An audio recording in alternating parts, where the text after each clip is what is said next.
Shalom Bapak Ibu Saudaraku sekalian, selamat damai sejahtera pada pagi hari ini, di mana kita masih dibanguni Tuhan bisa menghirup udara segar pada pagi hari ini. Jadi itu semua Bapak Ibu Saudaraku adalah karena kemurahan Tuhan.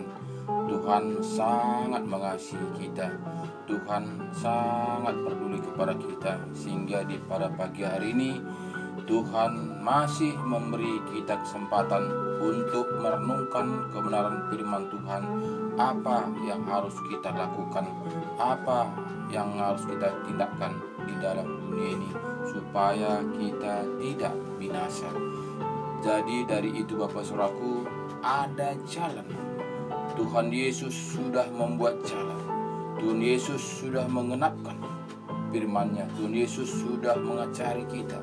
Tuhan Yesus sudah menurunkan roh-Nya untuk membimbing, menopang, mengajari, membukakan rahasia kebenaran firman Tuhan. Tinggal kita, apakah kita mau menerima Tuhan Yesus menjadi juru selamat pribadi kita, apakah kita larut di dalam dunia ini. Jadi itu pilihan adalah di tangan kita.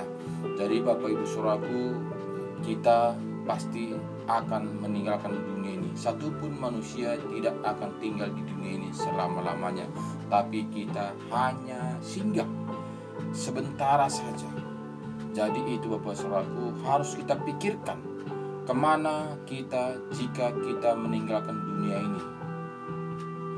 Itu harus kita pikirkan mulai saat ini, selagi kita masih hidup, supaya kita jangan nanti ada penyesalan, karena penyesalan itu tidak ada gunanya. Jadi itu dari itu Bapak Saudaraku, marilah kita gali kebenaran firman Tuhan itu. Mari kita dapatkan, pastikan bahwa kita itu sudah menjadi milik kerajaan surga. Jadi mari kita baca firman Tuhan. Untuk renungan di pada pagi hari ini, kita akan membaca Alkitab dari 1 Korintus 15 sambungan semalam. Sambungan firman semalam kita baca saat ini kebangkitan tubuh. Ayat 35. Tetapi mungkin ada orang yang bertanya, bagaimanakah orang mati dibangkitkan? Dan dengan tubuh apakah mereka akan datang kembali? Jadi Bapak Ibu Saudaraku, bukanlah dibangkitkan tubuh kita ini. Bukan tubuh kita ini yang dibangkitkan, tapi kita tubuh yang baru. Tubuh yang tidak mati. Tubuh yang tidak panah. Tubuh kita ini akan menjadi tanah. Tubuh kita ini tidak akan dibangkitkan, tapi roh kita nanti kita akan dibuat tubuh yang baru. Jadi yang tubuh yang panah ini itu kembali kepada debu, karena Adam dan Hawa diciptakan dari datang dari debu. Jadi kita sudah ditunjukkan bahwa Yesus Adam kedua, dia diciptakan dari roh, bukan dari darah daging. Jadi Bapak Ibu Saudaraku, kita sudah diajari Tuhan Yesus yang diciptakan bukan dari darah daging, tapi dari roh. Dari roh Tuhan turun ke dunia ini sama seperti dilahirkan, sama seperti kita. Jadi bukanlah dia hasil kesenangan, kesukaan laki-laki, tapi dia adalah roh. Jadi Bapak Ibu Saudaraku, jika kita melakukannya dengan taat setia, tentu kita mengetahui bahwa tubuh kita ini kita pinjam sementara. Sesudah kita berangkat meninggalkan dunia ini, kita akan tinggalkan juga tubuh kita ini. Jadi perjuangan kita itu adalah tentang roh kita, nyawa kita. Itu yang perjuangan kita, bukanlah tubuh. Jadi ayat 36 mengatakan, hai orang bodoh, apa yang engkau sendiri taburkan tidak akan tumbuh dan hidup kalau ia tidak mati dahulu. Jadi kita melihat bagaimana bukannya batang yang ditanam, tapi adalah buah yang dikuburkan sehingga dia akan tumbuh kembali. Nah, jadi diperumpamakan kita di sini, dan yang engkau taburkan bukanlah tubuh tanaman yang akan tumbuh. Jadi kitanya bukannya tubuhnya, bukannya seperti padi tadi, bukanlah batang padi yang kita tanam, tapi yang tanam itu adalah buahnya, buah padi. Dia akan dikuburkan, mati dikuburkan sehingga dia akan tumbuh kembali. Jadi ayat 28 mengatakan kepada kita, tetapi Allah memberikan kepadanya suatu tubuh seperti yang dikehendakinya. Ia memberikan kepada tiap-tiap biji tubuhnya sendiri. Jadi Tuhan yang memberi tubuh. Nah, tadinya dia padi, tapi dia berikan tubuh, berdaun, berbatang. Nah, jadi bukanlah padi tadi tumbuh ke atas, tapi dia berubah. Biji tadi berubah menjadi batang dan daun. Nah, jadi begitu juga kita manusia, bukanlah badan kita ini yang bangkit, bukan tubuh kita ini yang bangkit, tapi ada tubuh yang baru. Seperti biji tadi bukanlah biji itu yang tumbuh, tapi yang bukanlah biji itu terus naik besar dia, tapi dia akan tumbuh, akan dia menyerupai apa yang ditetapkan Tuhan. Jadi jelas kepada kita supaya kita jangan menganggap bahwa kita ini tubuh kita ini bangkit kembali. Bukan tubuh kita ini bangkit kembali, tapi kita itu dibuat tubuh yang baru. Ayat 29, bukan semua daging sama, daging manusia lain daripada daging binatang, lain daripada daging burung, lain daripada daging ikan. Ada tubuh surgawi dan ada tubuh duniawi, tetapi kemuliaan tubuh surgawi lain daripada kemuliaan tubuh duniawi. Jadi sini kata tadi beda tubuh surgawi, beda tubuh duniawi. Tubuh duniawi inilah kita pakai sekarang. Selama dibuat Tuhan katanya 70, kalau kuat 80 tahun. Itu kita pakai tubuh duniawi. Tapi tubuh surgawi beda. Tubuh surgawi beda. Jadi itu semua saudaraku, makanya di sana tidak ada kawin mengawinkan lagi. Jangan mengatakan nanti kita jumpa di surga sana. Pemain seperti pacar kita, nanti kita akan jumpa di surga. Bahkan ada juga pengajaran yang kita lihat, ada bidadari menunggu kita, 70 bidadari untuk menunggu kita. Itu khayalan manusia. Tapi yang tertulis di dalam Alkitab lah yang kita taati. Yang tertulis Alkitab lah yang kita bisa percayai. Karena ini adalah ajaran Tuhan Yesus, perkataan Tuhan Yesus, tulisan Tuhan Yesus. Nah, jadi ini harus kita imani dan kita taati supaya kita jangan bingung, supaya kita jangan linglung. Bahkan kita merasakan ada surga itu sama seperti dunia ini, masih kawin mengawinkan, masih kita mencari seperti dunia ini. Di sana hanya kita memuji, menyembah, memuliakan nama Tuhan. Hanya itunya kerja kita. Makanya mulai dari sekarang kita mulai kita praktekkan di dunia ini, karena dunia inilah kita mempraktekkannya nanti ketika kita dibangkitkan, dipanggil, kita sudah siap apa yang harus kita lakukan di surgawi.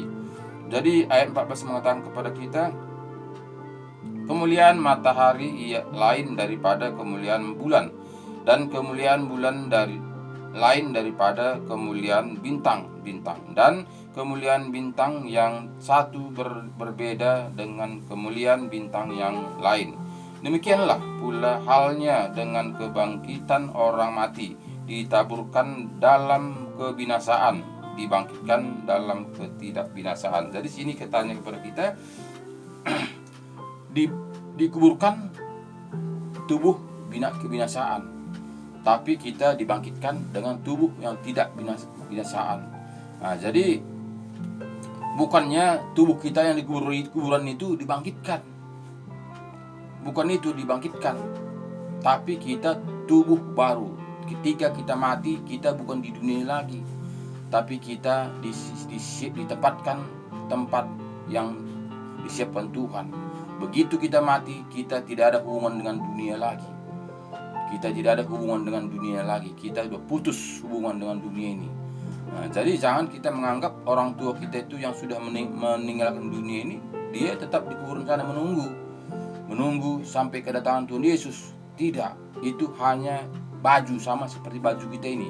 Baju kita ini jika kita tanggalkan, dia akan busuk kembali menjadi tanah. Dia nggak berfungsi, nggak bisa dipergunakan lagi. Karena apa? Karena hanya baju. Sama seperti tubuh kita. Tubuh kita juga hanya kita pinjam roh kita masuk dalam tubuh kita ini, sehingga roh ini tubuh ini hidup, bisa kita gerakkan, bisa berfungsi, bisa utuh. Tapi jika roh kita ini keluar dari tubuh kita ini, tubuh ini akan busuk, akan dari tanah kembali. Jadi bukannya tubuh kita ini dikembangkan. Banyak manusia masa ini menganggap tubuh kita yang duniawinya dibangkitkan. Makanya banyak orang yang jarah ke kuburan sana, bawa bunga, bawa paha ayam.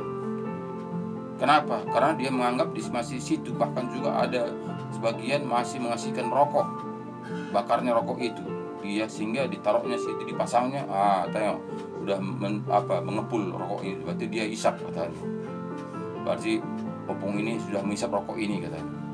Nah, jadi itu pikiran-pikiran manusia, bukanlah itu pikiran-pikiran surgawi, bukanlah pikiran sesuai dengan apa yang diajarkan Tuhan Yesus kepada kita. Itu hanya khayalan, perasaan kita masih situ, sehingga kita, Bapak, lihat aku ini datang ke sini, Engkau berkati kami anak cucumu kemana pun berangkat. Karena kita berdoa juga di kuburan sana, karena kita menganggap masih dia menunggu di situ. Kita menganggap masih bapak orang tua kita itu menunggu di kuburan itu, masih di situ dia, masih kita bisa mendengarkan apa yang kita ucapkan. Karena apa? Kenapa kita menganggap seperti itu? Karena kita tidak membaca firman Tuhan seutuhnya. Jika kita membaca firman Tuhan seutuhnya, tentu kita tahu bahwa orang tua kita itu tidak di situ lagi. Sama seperti Tuhan Yesus, dia sudah bangkit meninggalkan kuburan, sehingga kuburan itu kosong. Dia tidak di situ lagi. Jadi tapi banyak pemahaman sekarang ini, kita menganggap bahwa orang tua kita itu tetap tidur di kuburan itu. Jadi inilah harus kita perbaharui supaya kita itu jangan menghayal. Sehingga banyak manusia pada saat ini mimpi dia datang orang tuanya itu, kenapa engkau nggak bersihkan aku, kenapa engkau nggak carah, kenapa engkau nggak melihat aku. Itu hanya khayalan, pikiran, bukan kebenaran. Jika kita kembali kepada firman kebenaran, karena di Alkitab ini sangat jelas, semua tentang apapun jelas di Alkitab ini. Jika kita mengatakan adalah kita ini ada anak-anak Allah, anak-anak Tuhan, harus kita mengikuti sesuai dengan firman kebenaran yang Tuhan Yesus suratkan, yang Tuhan Yesus ajari, yang Tuhan Yesus tunjukkan. Jadi jika kita hanya mengikuti manusia, tentu kita tidak mendapatkan aslinya. Tentu kita hanya mendapatkan KW-nya. Jadi itu Bapak Saudaraku, marilah kita kembali kepada Alkitab. Baca, praktekkan, imani, undang Roh Kudus untuk membukakan rahasia kebenaran firman Tuhan, supaya kita mengerti, supaya kita dapat bagaimana kita sebetulnya sesudah kita meninggal. Jadi ayat 23 mengatakan kepada kita, ditaburkan dalam kehinaan, dibangkitkan dalam kemuliaan, ditaburkan dalam kelemahan, dibangkitkan dalam kekuatan. Yang ditaburkan adalah tubuh alamiah, yang dibangkitkan adalah tubuh surga rohania. Jika ada tubuh alamiah, maka ada pula tubuh rohania. Jadi sini kita melihat tubuh duniawi itulah tubuh alamiah, tapi ada tubuh rohania. Nah, jadi Bapak Ibu Saudaraku, jika kita membaca Alkitab ini sangat jelas, sehingga kita tidak bingung. Kita bingung hanya mendengar isu-isu, mendengar perkataan orang. Ngapain kita mesti mendengarkan hanya perkataan-perkataan orang, jika kita bisa melihat aslinya, melihat langsung membaca dan bisa kita mengerti. Jadi saat ini kita tidak membaca Alkitab. Kita sangat malas membaca Alkitab. Sangat susah kita membaca Alkitab. Karena apa? Karena itulah tipu daya dunia ini. Malah kita melekat akan dunia ini. Sangat berat kita membaca surat Tuhan Yesus. Kenapa? Itulah karena akibat dunia ini. Karena dunia ini kita tidak ingin kita selamat. Dunia ini ingin kita binasa. Sehingga tubuh ini sangat berat melaksanakan seturut dengan firman kebenaran. Makanya banyak manusia pada saat ini hanya ikut-ikutan saja. Ke gereja orang, ke gereja dia. Beribadah orang, beribadah dia. Ngumpul dia, orang ngumpul dia. Tapi tidak menggali untuk apa dia ke gereja itu, untuk apa dia beribadah itu, untuk apa dia ngumpul itu. Tidak digali karena tidak kembali kepada firman kebenaran. Hanya mendengar apa kata orang.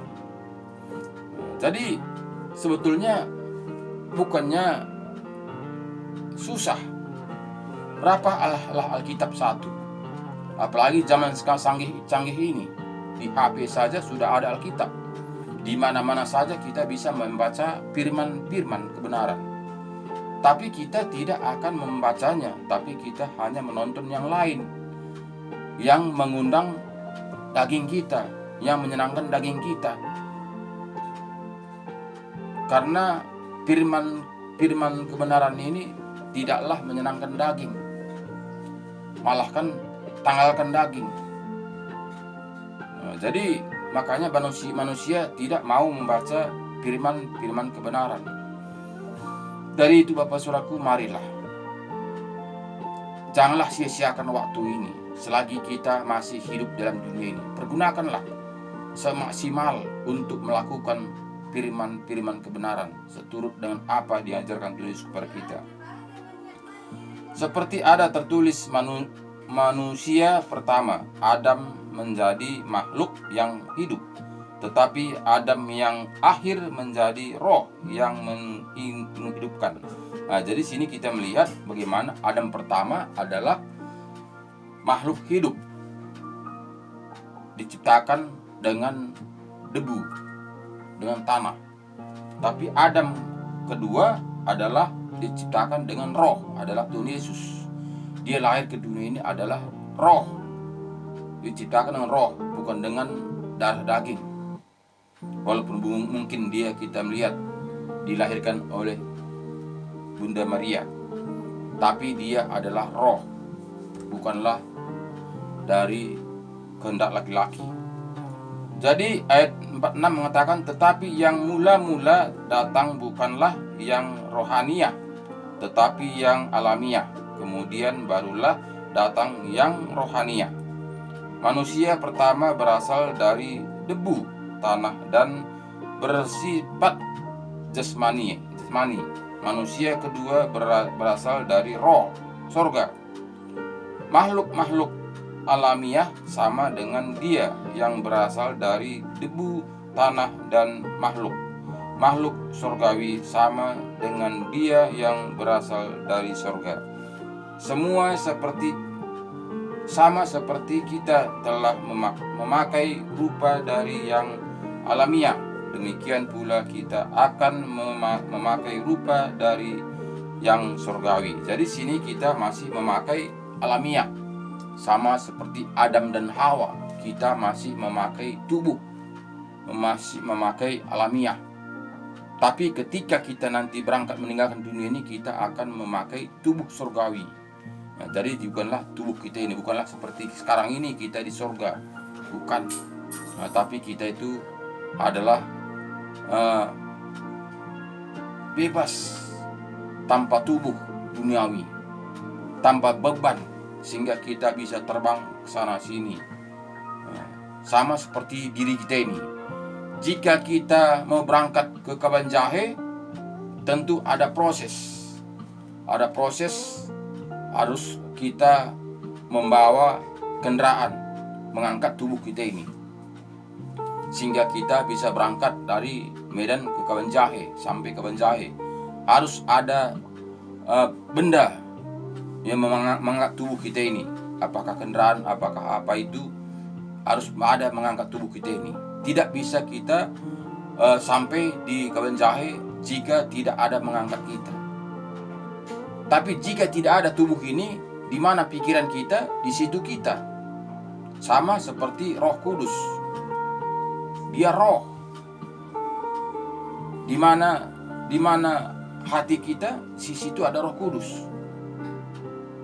Sama seperti kita dulu sebelum kita mengenal Tuhan Yesus.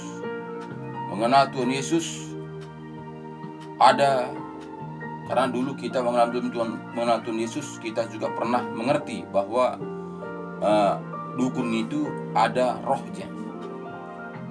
Dia penghuni Gunung Merapi.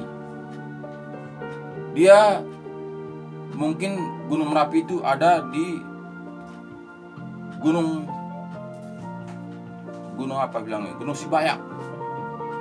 Dia di gunungnya, tapi bisa dipanggil ke Medan ini dengan tempo ketika panggil sampai. Begitu dia panggil sampai. Kenapa? Karena dia roh, tanpa tubuh, tanpa harus diangkat ke Medan ini. Padahal jarak tempuh ini kalau kendaraan 2 jam, minimal 2 jam dari Kaban Jahe Gunung Merapi ke Medan. Tapi karena dia tanpa tubuh, begitu dipanggil, begitu sampai. Jadi begitulah perumpamaan yang kita pahami. Kita nanti tanpa tubuh. Itulah nanti tubuh surgawi. Jadi kita sudah bebas kemana-mana. Sudah bebas di mana-mana adalah di surga nanti, dunia yang baru. Tidak sekarang seperti saat ini kita harus berjalan. Ada waktu tempuh supaya kita sampai. Karena masih ada tubuh. Jadi semuanya itu, saudaraku, harus kita pahami. Harus kita pahami supaya kita mengerti. Saya dulu sebelum mendalami firman Tuhan ini, saya sangat buta tentang kebenaran firman Tuhan ini. Tapi Tuhan bekerja. Begitu malam hari jam-jam 2, Tuhan berkata-kata dalam hati saya. Bagaimana orang-orang mati. Jadi saya diperumpamakan sama seperti kalau orang Karo bilang kayat. Dia berada di pohon rumbia, di pohon apa itu ya? Pohon enau, pohon margat. Dia di dalam. Kidu itu namanya bahasa Karo, tapi bahasa Indonesianya saya tidak tahu apa itu namanya bahasa Indonesianya. Jadi diperumpamaan pada saya seperti itu. Diperumpamakannya, dikatakannya seperti kidu inilah manusia. Dia tetap di dalam pohon itu. Dia tidak pernah melihat udara, tidak pernah melihat daratan ini. Dia tetap hanya selama hidupnya dia tetap di dalam batang rumbia itu. Di dalam dia makan sampai dari kecil sampai dilahirkan, sampai dia tua, sampai mati, dia adalah di dalam rumbia itu. Ketika dia mau mati, dia akan masuk bikin sarang, itulah namanya. Dia akan nanti dia menjadi kepompong. Menjadi kepompong, dia akan besar keras itu, nanti dia bikin sarangnya itu. Dia di situ nanti dia mati di badannya ya, sehingga dia nanti berubah dia akan menjadi kumbang, sehingga keluarlah dari batang enau itu, batang rumbia itu, keluar dia sehingga dia terbang untuk menjelajahi udara ini. Jadi dia meninggalkan pohon nau itu. Jadi dia keluar untuk mencari makan. Dia tidak lagi makan di dalam nau itu, tapi dia keluar untuk mengisap madu atau air gula yang manis-manis di luar sana. Jadi begitulah diperumpamakan kepada saya, kita juga hidup dalam dunia ini sama seperti pohon nau tadi. Kita tidak bisa melihat keluar, tapi kita hidup, selama hidup kita ini tetap di dalam dunia ini. Tapi ketika kita nanti meninggalkan dunia ini, kita akan melihat sama seperti kumbang tadi, dia keluar untuk menjelajahi, bisa terbang kemana-mana karena dia sudah punya sayap. Padahal tadi dia di dalam di dalam nau tadi dia tidak punya sayap, dia daging lembek. Selama umur hidupnya dari lahir sampai dia mati, dia lembek. Tapi ketika dia dibangkitkan, berubah menjadi kepompong, sehingga dia menjadi keras, bisa terbang ke sana sini. Jadi begitu kita perumpamakannya kehidupan di dalam dunia ini. Jadi dulu saya sangat buta, tapi semuanya itu Tuhan singkapkan. Roh Tuhan menyingkapkan saya demi satu demi lain. Ketika saya di luar sana, karena saya tidak belajar tentang Alkitab, saya tidak kuliah, tidak tahu apa-apa, saya buta sama sekali. Saya ini alamiah. Tuhan mempersiapkan semua tentang hal-hal surgawi. Tuhan menunjukkan kepada saya oleh Roh Kudus yang bekerja dalam hati saya. Dari situ saya bisa mengerti bagaimana kerajaan surga, bagaimana hidup dalam dunia ini, bagaimana saya bisa melayani. Sekarang saya layani bukanlah hanya jemaat biasa saja, bahkan pendeta pun saya layani, sintu-sintu saya layani. Kenapa seperti itu? Karena bukan diri saya, yang berkuasa, bukan diri saya yang mengetahui, tapi adalah Roh Tuhan bekerja dalam hati saya. Itu yang bekerja, bukan diri saya. Saya tahu saya ini apa-apanya, harga debu pun tidak, harga sampah pun tidak. Bagaimanalah orang bodoh mengajari orang pintar? Itu kan sebetulnya konyol, sangat konyol. Itu sekadar daging. Orang bodoh mengajari pintar, orang bodoh yang tak sekolah mengajari orang sarjana, itu namanya konyol. Tapi itulah dia kenyataannya yang saya alami.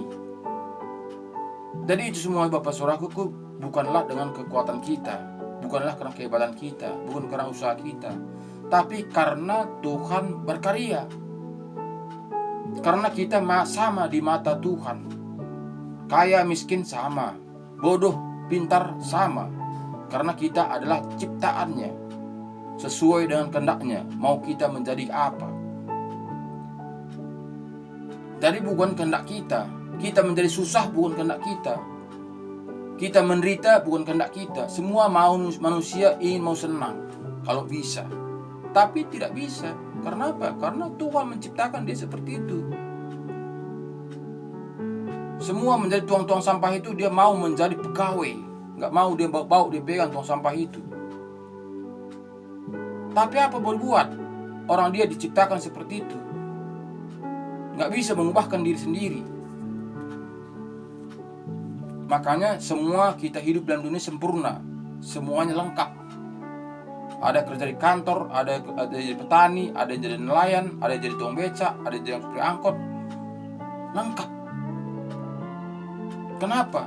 Karena itu Tuhan luar biasanya bisa saling mengisi satu yang lain. Coba kita menjadi pegawai semua. Bagaimana kita berangkat? Naik apa kita berangkat? Coba jadi tukang angkot semua. Siapa yang mengajari? Siapa yang petani? Siapa yang memilih ikan? Nah, jadi semuanya itu tidak buat Tuhan sama, tapi kita berbeda. Sama di mata Tuhan, tinggal kita. Jadi jangan kita tangisi diri kita, Tuhan itu nggak baik, saya buat menderita seperti ini. Jangan kita mengatakan seperti itu. Syukurilah apa pemberian Tuhan kepada kita. Seperti diri saya ini penuh dengan penyakit. saya sudah divonis mati.